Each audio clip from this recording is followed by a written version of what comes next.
Hi y'all, it's me. I'm here to share my first design team project with you for NitWit Collections. NitWit Collections is an online store that sells digital collections for all your crafting needs. You'll find small kits, large kits. Just have a look. I'll put the link down below for you in the description box. I'll also link their YouTube channel and their Facebook group in the event that you care to join. There's a lot of inspiration posted there, so great place to visit. I am currently going to use the collection called Movalist. It's a knick-knack collection, and I'm using a full kit collection called Christmas Critters for my project. After I show you the project, I'm going to do a small tutorial. I was asked by many to do a tutorial on the box, so that's exactly what I'm going to do. I'm going to show you just the box because I feel like everyone has their own design style as far as layering papers and all of that, so I'll leave that for you to decide. But let me show you my project. I'm calling this Santa's Helper, and we'll have an overview of it first. So there's the front, the top, the side, and the back right there. So basically, the first thing I did was I cut some of those little images of the critters to include them in my shaker. Then put elements from the collection. I did double layer. When you buy a knick-knack collection, they are multi-layered items, the many layers, some as much as you'd like, you can layer up. I chose just to use a couple, and that's like the benefit of using a digital collection, is that you can do it however you want. It's your project and you do it the way you want to do it. If you want to layer it 7 times, layer it 7 times. If you want to layer it once, then that's fine too. That's the benefit of a digital. So anyhow, I went ahead and layered some things on. I added sparkles everywhere because I wanted to have a little bling blingy going on to match what's going on in there. And I think it's super cute. And then I did stitch everything. I stitched all around the edges of everything. So when you open this up, it's held together with Velcro right down here in the corners, as you'll see when I open it. Well, they're invisible Velcro, so you can't hardly see them down up here. You could see them better at the bottom part here.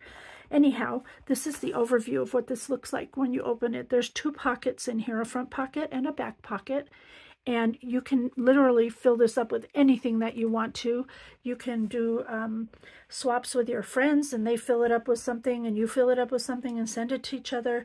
You can gift this for Christmas and put a gift in the front or a gift in the back. Gift cards, and it can be an all-in-one inclusive package. It was even suggested to do recipe cards. I don't know, your imagination is the limit with this. What I used mine for and why I'm calling it Santa's Helper is because I have some greeting cards in here, and here's one that I made for this purpose right there, and that just sits in there, and I have envelopes and more cards for the recipient of this package. You can also put a book of stamps in there, would accommodate this really nicely since you are giving envelopes and cards. On here, I used a tongue depressor. I just cut off the rounded part so this would sit flat, wrapped baker's twine around it, and I glued on a piece of digital ephemera backed with some glitter paper and then a pom-pom for Santa's hat there. And that just sits very nicely right in that position. In the front, I took some of the digital images from the collection that I thought would be cute to use as gift tags, hence the reason for putting in baker's twine. So those can be added to gifts simply by sliding the twine through there. And these also came from the digital collection, and they are gift tags, and I punched holes in them, so you just have to add some baker's twine, write the name, and attach them to your gift. You can keep this at your area when you're wrapping presents. You can put, I don't know, you can just, whatever your imagination can tell you, you can put in here. So basically that's how that looks, and I did line the entire box. I lined the back piece there and the front. And the reason, as I said, I'm not doing the full tutorial is because you may not care to have double layering going on. You may just want one layer. You may want to make this whole thing with pattern paper, not with cardstock first. It just depends on you. So I'm going to go ahead and put this aside so I can show you the tutorial. So I'm going to bring out my scoreboard right here, and we are going to start by getting the pieces we need. So this is part of the outer part of the box. It needs to measure 8 3/4, and all these are in inches, 8 3/4 wide by 7 high. We're going to score this at 2.5 and 3 3/4 on one side only. I put an arrow going like this, so you know it's either going to be this side you're scoring or this side, depending on how you use this. If you do a solid cardstock base, and then if you use a pattern paper, you just want to be mindful of the direction of your pattern. So I'm going to go ahead and score this at 2.5. Just ignore my pen marks. I had to leave them there for y'all to see.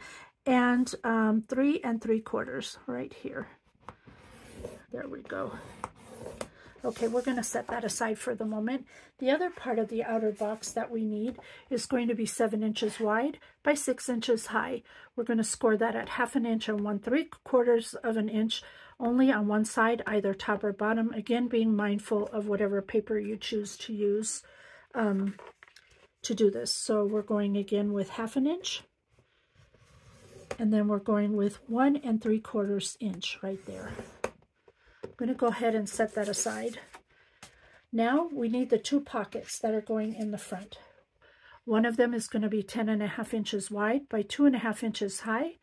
We're going to score it at 1/2 inch and 1 3/4 inch on both sides. The arrow's pointing the way you need to score. So we're going to go 1/2 inch, 1 3/4 inch, and then we're simply going to turn it around and do the 1/2 inch and 1 3/4 once again, like that. Set that one aside. The next pocket measures 9.5 by 3.5. We're going to score it at 1/2 inch and 1 1/4 on each side, again, the direction of the arrow. So we're going 1/2 inch and 1 1/4 inch. Turn it around, 1/2 inch and 1 1/4 inch right there. That's that piece. We have one more piece, and that's the handle. 6.5 by 1 inch. We're going to score it at 3/4 inch on either side. So just bring it in, 3/4 inch, turn it around, 3/4 inch right there. That's all the scoring we're going to need to do. So now I'm going to put my board aside, and we will get this ready to put together, and you'll see how easily this comes together.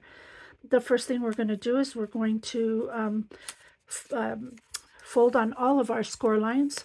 Make sure we have a nice crisp score line. That always makes better for projects like boxes and that, if your lines are very crisp. So let's just do that first. And keep going here. I don't know how to fast forward videos and all that. I don't edit my videos. I just make a video, so I'm sorry you have to watch me do this, but I wanted to share this tutorial, so I just thought it was best if I did it with you on camera. And we're going to score this side and this side, and then we have this one, almost one more after this. This one and this one, and then this one and this one. There you go. Everything is scored. Now, the next thing that we're going to do is we're going to get our 2 pieces, that the 8 3/4 by 7 and the 7 by 6, the outer lids. Though remember, you have pockets and then you have your handle. So what we're going to do is we're going to place some adhesive on here, on this little strip that we scored at the bottom at the 1/2 inch mark. We're going to put some glue on there. You can either glue it so that it sits inside the box or outside the box, whatever is easiest for you. I'm just going to do it on the outside since I do cover it with pattern paper anyway in the end.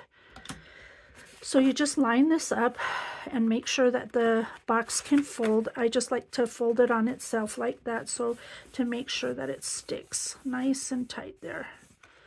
That's your outer portion of your box. How easy is that? It's really easy. So now you would, of course, layer it with paper, and then don't forget you can close it with Velcro. You could put a tie closure on here, whatever your fancy is. The next part we're going to do is take the 2 pockets, and we're going to glue this piece of that is 10.5 onto the 9.5 piece, so that these 2 tabs sit on each other like that. Okay, so I'm going to go ahead and put some glue on this end and some glue on this end right there, and then I'm going to lay this on top of this pocket. You want the bottoms to match, so just make sure you're matching your pockets at the bottom, and you're going to put that side on, and then you're going to line up the other side here, and I'll show you how that looks in just a moment once it has a second to glue. And then what happens is this is what you end up with, your front pocket and your back pocket. See that? Now the only thing left to do is to add some glue to these tabs right here, right there, and right here, like that. And we're going to take it to our piece that we've glued together. Remember, the longer side is your flap for the front. This is the pocket flap, the short one. And we're going to take this to that score line, the second score line from the bottom, and we're going to lay that in there just like that, making sure that those edges line up with the side of your box, just like that. Let me just hold that for a moment, make sure it sticks. And you want to be mindful. I'm going a little bit fast here, but make sure you line up your pieces nicely. You want to always be sure everything's lined up. Let's give that 1 second to dry. The next thing you're going to do is you're going to add glue to this bottom flap right here. And I'm just going to do a fast glue so we can get on with this project. And there you go. And then you're simply going to line this up to the first pocket's edge. So you have an edge there. There you go, just like that. That creates your front pocket, and it gives a little stability to that front pocket. And there you go. There's your 2 pockets. You put some Velcro down there, and there you go. It's all neat and tidy. And then you can do however you want to decorate. So thank you very much for watching. I hope that was, oh, I'm sorry, don't go yet. We forgot the handle. That's really simple. Where we scored on the 3/4 inch mark, you're just going to glue those on here. I formed it up like that, pushed them in to make it do that, and then I just glued some brads on the top there. So that's how you do the handle. If you want to carry it by the handle, then I would suggest a real brad that goes through, or glue it really well so that it can hold the weight of whatever's in here. Okay, now we're done. Thank you so much for watching. I hope you enjoy this, and please visit NitWit Collections. You will be glad you did. Thanks for watching. Until next time, do what makes you happy. Bye for now.